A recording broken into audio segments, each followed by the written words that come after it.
Many new cars being sold before they even reach the lot, and used car prices soaring up to 45%. Time ever, the average price paid topped $48,000, a nearly 13% increase from last year. In the market for a new car, while vehicle inventory is up. So hold up, wait a minute, something ain't right. Then I start to taste it. I said, the price of a used car has skyrocketed 37%. Of used cars continuing to go up. The average cost of a used car reached its peak last year at $31,000. I have just one thing to say to you. Jonathan, you're looking good. Jonathan just got an awesome face paint job. What do you think? I like turtles. All right. You and I can probably both agree this high car prices thing dragged out too long and isn't funny anymore, especially if you get that same violent need to buy the cheapest fun V8 you can find every few months like I do. The days of seeing $1,000 deals on any street might be basically gone right now, but there are still plenty of awesome, fun American V8s out there for $5 grand or less, and here are 8 of the best. Let's get into it.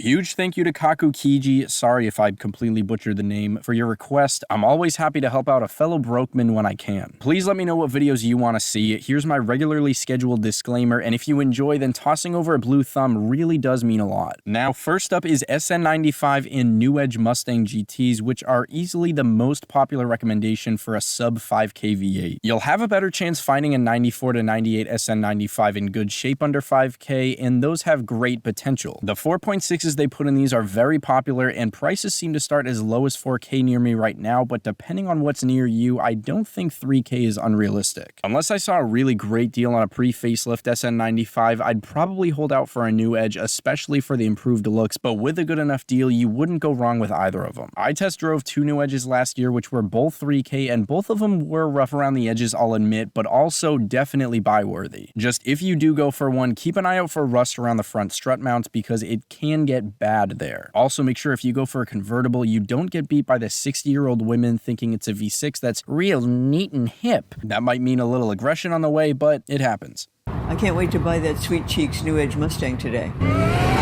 Next up is the New Edge's competitor, the F-body Camaros, which had slightly more pow, slightly more displacement, and are just a little less common. These got their facelift in 98, which I think helped a ton with the looks, and for me, same as with the Mustang, unless I found a certain really great deal, I'd put up with paying the extra cash or spending more time searching for the facelift. I even found 2 of these near me in good shape for about $4.5 grand with 100,000 miles, and one of my friends has one which I think he got for like 5K. The third gens can also go for pretty cheap, although depending on your taste, you probably either really like these or would never consider getting one. Shockingly, from what I saw, the buy-worthy ones almost seemed more expensive than the F-bodies, and unsurprisingly, yes, I have to say the 4th gen Firebird WS6s are almost all still too expensive. If it makes you feel any better though, the 3rd gen Firebirds seem to be cheap enough and easy enough to yeah, there's really no point if we can't get the 4th gen WS6s. I'm getting out of here. Alright, so apparently I've got to keep going with this video anyway, and, well, the next one's pretty good too. It's the Chrysler 300Cs for the distinguished gentlemen of the group who want to fit in at the bingo night parking lot at 4 p.m., but after once again losing bingo to stupid Gertrude, you get to rip some steamy burnouts when you leave knowing you secretly turned Gert's hearing aids up to 10 before you left. Yeah, suck that, Gertrude. I realize having a Hemi on here could scare some people depending on what you've heard. I've talked about this before, so I'll keep it quick, but the typical Hemi tick is one of 2 things usually, either being from broken manifold bolts or threads, which isn't all that terrible, or from lifters, which is the bad case, but that can be helped with certain oils, and if you put a little cash into upgrading them to fix the issue, it's smooth sailing from there. And no, that's not a heavy Chrysler Dodge joke. Really though, you get a great engine, great sounds, a luxurious interior, more or less at this point, and good modding potential with these. And if you don't like these or don't think there'll be enough room, Dodge Magnum RTs are also an option if you can find one with less than like 180,000 miles or are comfortable with that, because I have a tough time finding them otherwise. I didn't feel confident enough about putting chargers on here from what I'm seeing, but if you find a good deal on one or know a seller, it is possible. As another Chevy that was kind of a rival to the 4th gen Mustangs, we we've got the C4 Corvettes. These had a decent amount of revisions throughout the years, so if you do find a certain one that you like, do your research beforehand about its quirks, but these can be a great starting point for a cheap, sporty ride. If you want to know some of my experience about owning one of these for a little, I made a video on that a while back, but I'd say the best thing about these is the sweet target tops, so you get the looks of a hardtop with the enjoyment of a convertible. I'll admit, I haven't heard one of these that made a sound that really got me going, but I do remember the interior actually being kind of cool to be in because it feels like you've been teleported back to the 80s inside a pinball machine. I will say, whatever you do, do not buy one with aftermarket seats in it and no seatbelts without making sure the seatbelts will fit or being ready for hours of headaches, throwing wenches and swearing. Next up, we've got the Chevy Caprice PPV. These came with 6-liter V8s making about 350 horsepower and were never actually meant to be sold to simpletons like us, but were only meant to be police vehicles. Because of that, I always need to say, make sure you do your research on both these specifically and buying ex-cop cars in general before you get one, but definitely don't be afraid of it. Before I knew enough about these, I saw one at a small Cars and Coffee I went to, figured it was some weird engine swapped thing, and just kept walking. Then when it left, it was definitely one of the top 3 loudest car experiences that I've had, and I really wish I got it on video. Not to say that it was the fastest thing I've seen or that the interior will be overly comfortable or sporty, but my god, did it sound sweet. These are definitely sleepers to people who don't know what they are, and they seem to go for anywhere from 4 to 12K, ranging from decent shape to great shape. I know I say a lot how I wish Chevy SSs were cheaper. I think most people would probably agree, but if you're willing to go through a little trouble to add comfort and gather a little info beforehand, anyone can end up driving one of these baby SSs for pretty damn cheap. Then after a while, when you want to upgrade, you just toss a G8 front end on it, and after that, swap that front end out with an SS front end, and bone apple teeth, you've more or less got yourself a $40,000 muscle sedan for under 10 grand.